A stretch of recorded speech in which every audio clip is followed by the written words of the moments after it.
So we know Candida and gluten can both be triggers for autoimmunity, intestinal permeability, and inflammation.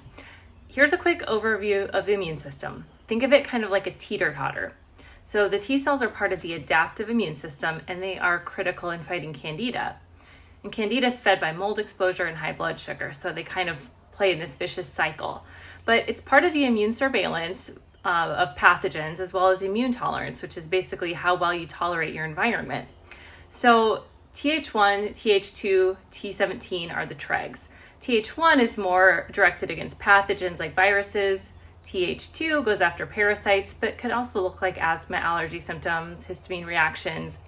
T17 is more towards bacteria and fungus, and they play a huge role in autoimmunity and mucosal reactivity against fungus like Candida. T regulatory cells, or Tregs, kind of balance that teeter-totter between Th1 and Th2 and T17 against mold, Candida, and autoimmunity, which lowers Tregs, which lowers immune tolerance, making you react to everything. Vitamin D is the best way to promote Tregs, and to avoid inflammation and tissue destruction. Once Candida gets its tentacles inside of your intestines, it can go systemic, and your body fights back once we start going after the fungus, which can worsen your symptoms. One of the best things you can do is gut diversity by eating a variety of color and plants to protect that mucosal barrier, and also to help our good gut bugs when they're competing to win.